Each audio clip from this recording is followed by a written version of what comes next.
Welcome back to the Chocolate City Sports Report. I'm your host, Sonny C. Now, in the aftermath of Sunday's debacle in Cleveland, what does the future lies as far as the quarterback position? Ron Rivera on Monday in his press conference kind of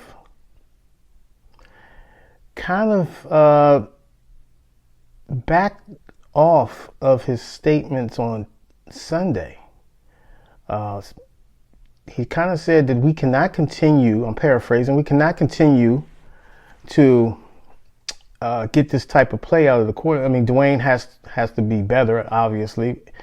And down the road, he cannot continue to play this poorly going forward and be able to remain the number one quarterback. Now, that's interesting. And the interesting part is, obviously he watched the film and he wasn't pleased. So that kind of swayed his comments on Monday, which good coaches tend to do. They look at the film. Initially, they'll say, before, looking at the film right after the games, right after the games when people have these press conferences, coaches and players, there's a lot of emotions. I mean, just think about it when you're a fan. The emotions. Do you really want to see another football game? I mean, sometimes I have to take a half an hour to an hour just to decompress before I can get back into football mode. And then after I get decompressed, I'm fine. So a lot of these coaches that will say things off the cuff initially, and Coach Rivera's comments on Sunday was basically saying that he reassured Dwayne that he was gonna, he's sticking with him, reassure him, don't worry about it, you can play better, keep pushing on. And then after he watched the film, his comments were a little bit more critical. And that's what coaches do. I think he's challenging Dwayne. I think he's telling Dwayne, look, we need your leadership on the field. You cannot continue to make these mistakes.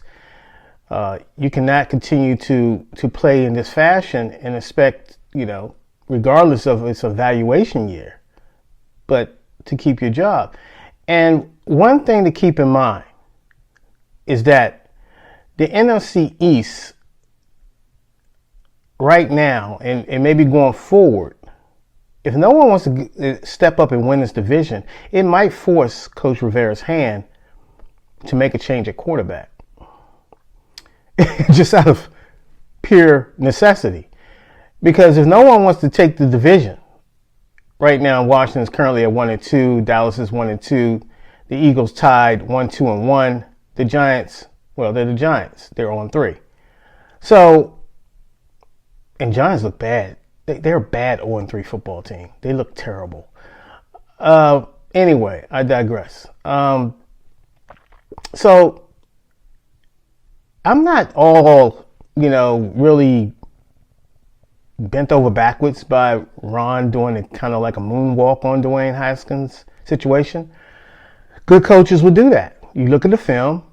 You don't see anything that's you like, that kind of dictates it pretty much dictates your feelings, your thought process. Look, we need better play at the quarterback position. Now, it's not just the quarterback position. We need better play out the safety positions as well. Landon Collins is getting paid big money, folks. Landon Collins is better than what he showed the last 3 games. He's better than that. I'm expecting the Landon Collins of 2016. He was arguably the best safety in the game.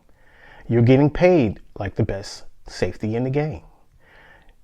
We have to make tackles and put the running back on the ground when we're in the vicinity to do so. Our technique cannot be bad. We have to make these tackles. There's a reason why you're called a safety. So I'm expecting Landon Collins to be better going forward. As for Troy Aikman, it's a work in progress. Young guy out of Penn State. He has wheels. He can really run. I'm willing to let that play out. But he has to get better as well. But too many times in open space, he's taking bad angles, bad techniques, poor techniques. His technique has to be more fundamentally sound, as with Landon Collins. So we took it on the chin because, as I stated, Cleveland was going to run the football. They were going to establish the run on us. And once Chase Young and Matt Ioannidis got injured, I believe we were kind of gassed with no help of the offense, giving the ball back to Cleveland so many times. But you have to stop them from scoring 3 touchdowns. It's a tough deal. You're the defensive squad. It's a tough deal. You got to man up, and you have to rise up and somewhat try, even though it's tough, to keep them just to kick field goals. You can't let Cleveland get in the end zone. Not Cleveland, no. Sorry. So all this talk about benching Dwayne Haskins, all the hubbub about he's trash, he's this, he's that. The bottom line, folks, is the guy's inexperienced. He hasn't had a great many starts, and he needs season. So, the quarterback position has always been frustrating. It's always the one that you get too much credit when you win and too much blame when you lose. So, Dwayne Haskins got to man up. He's got to get his footwork better. He's got to get his fundamentals better. I'm tired of talking about his footwork. It's terrible. Even the great Lamar Jackson yesterday, I saw his footwork. Same thing.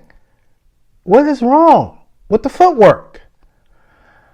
So anyway, Ron Rivera also mentioned that Terry McLaurin has been everything as advertised. Terry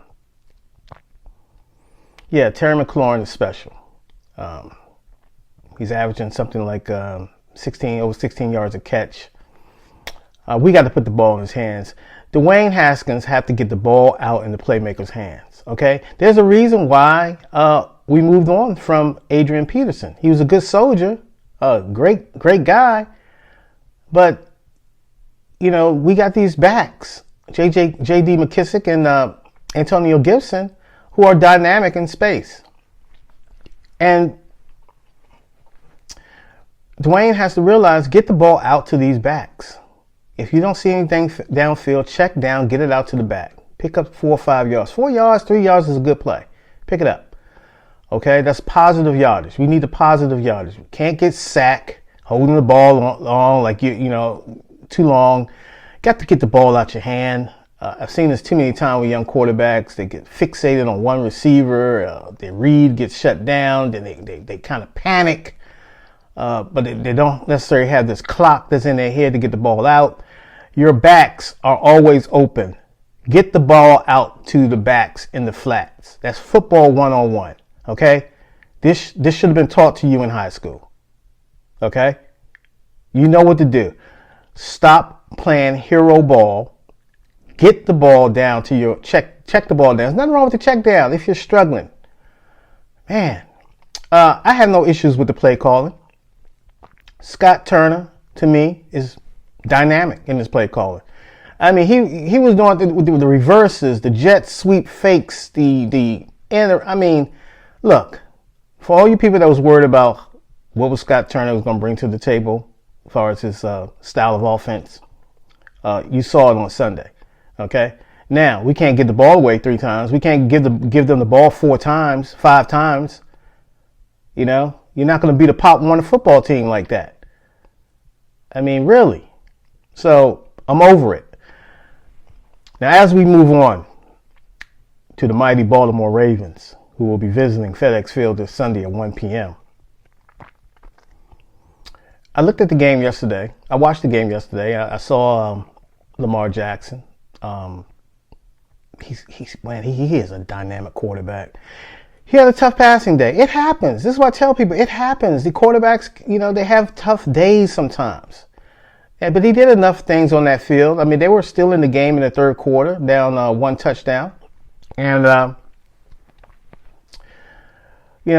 too much Showtime Mahomes. Too much, man. This is why we call him Showtime Mahomes. Because he is big time box office. This dude, the pass that they did in the red zone to the fullback, Andy Reid, he needs to stop showing off. I've seen enough of that type of stuff with Andy Reid. Andy Reid is showing off, man. And throwing to the tackle eligible, who made a great catch. This is this is what Andy Reid does to you. He will put pressure on you. And for the first time that I've ever seen a John Harbaugh team coach, John Harbaugh team, I saw John Harbaugh on the sidelines, and he looked dumbfounded as to what was going on. He looked dumbfounded. Shock and awe, ladies and gentlemen. So it can happen to the best of us. It can happen to the best teams. You take an L, you move on. I'm ready to move on. I don't dwell on these games and reflect too long. We're moving on to the Ravens. It's going to be a tough matchup. It's a rivalry game. I know people kind of scoff at that. It's a rivalry game. You can't have a team that's that close to you and another NFL franchise that's that close to you and not consider it a rivalry game. This is for bragging rights. It's for fans. This is the fans' game on each side. Both are great fan bases. And I'm tired of the Ravens fans, man. I really am. They're getting to that Philadelphia Eagle fandom category for me, but it's all good, It's all good. So anyway, Coach Rivera is basically going to be doing evaluations, okay? He's looking out for his players. I have no issues with that. Some people saying, well, you can't have a quitter's mentality. They weren't going to win that football game, folks. He's saying that he don't want to risk any more injuries. Other people are saying, well, if he doesn't want to risk any more injuries, why is he running plays within the last 3 or 4 minutes of the game when he can use timeouts? Well, hey, he's a coach, man. So, ask him directly that. I mean, but I understand his logic. Some people don't agree with it, but it's a young football team. We're a young football team. We're developing. Let it develop, okay? Let it develop. But I'm starting to sense that the honeymoon is fading, okay? So I'm just letting you know, as far as fans. Coach Rivera, to me, I'm not going to critique his style this year. I know what he's trying to do. He's trying to put a team together who's going to contend year after year after year. Not just, what a surprise, and then you're out of it for the next 4 years. That's what we've been done. That's the team, that we've been. We'll somehow get to the playoffs, win the division, and then you won't hear from us for the next 4 or 5 years. Since we last won the division up in Philadelphia, you haven't heard from us. We've been irrelevant, comical at times. Okay? So, hey, it happens. You have a philosophy. Fans are not really digging that philosophy as far as not using timeouts. Fans are in it to the end. They invested so emotionally with these games. But look, the division stinks, and it stunk for a while. But there's a lot of football, to play. And I keep telling people, for years, I've been telling people this. When have they crowned a champion in September? When have they crowned a champion in October? Now, I do understand you had to put yourself in position to get to where you need to go. I understand that. But there's a lot of football left. And I'm going to watch. I'm going to sit back and I'm going to enjoy these games. I'm going to enjoy the development of these young players. I like Isaiah Wright. I like Cam Sims. I love Terry McLaurin. So I love Antonio Gandy Golden. So Gibson, I like our team. Now we obviously need a tight end. We obviously need some more offensive linemen, but we're getting there, man. We're getting there. We're getting there. We're making progress. So hang in there. All right, that's it for me. Thank you for watching this edition of Chocolate Sports Break, and we will see you sometime tomorrow.